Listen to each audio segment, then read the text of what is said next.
ছাদনাতলায় বিয়ের আসর বসেছে। সিঁদুর পরানোর ঠিক আগমুহূর্তে ঘটে গেল এক নাটকীয় ঘটনা। পরমা সবার অজান্তে আদিত্যকে একটি চিঠি লিখে রাখে। সেই চিঠিতে সে মনের সব কথা লিখে জানিয়ে দেয় সে আসলে অন্য কারো নয়, আদিত্যর ভালোবাসার মানুষ। যদিও অভ্রজিতের সঙ্গে বিয়ের জন্য রাজি হয়েছে, তবুও তার মন প্রাণ জুড়ে আছে শুধু আদিত্য। পরমা ভাবে শুধু আদিত্যর বাড়িতেই থাকতে পারবে বলেই এই বিয়েতে সম্মত হয়েছে, কিন্তু মনের গভীরে সে জানে অভ্রজিৎকে কোনো দিন ভালোবাসতে পারবে না।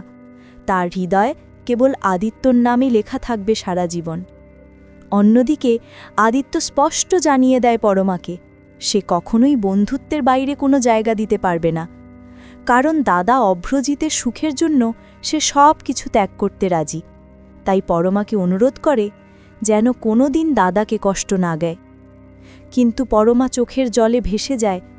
যখন সবাই তাকে সাজিয়ে নিয়ে যায় ছাদনাতলায়, তখন আদিত্যর ছোট ভাই বোনেরা এসে পরমাকে দেখে বলে ওঠে, বৌদিকে আজ কত সুন্দর লাগছে, দাদাভাই তো দেখে পাগল হয়ে যাবে। সেই সময় হঠাৎ অভ্রজিতের ছোট ভাইয়ের নজরে আসে টেবিলে রাখা একটি কাগজ। মনে মনে ভাবে, এটা কিসের কাগজ? নতুন বৌদি কেন এতটা মন খারাপ করে আছে? আর ছোটদা ভাইকেও তো দেখছি অনেক আপসেট। তবে কি সত্যি এই পরমা ছোটদা ভাইয়ের ভালোবাসার মানুষ?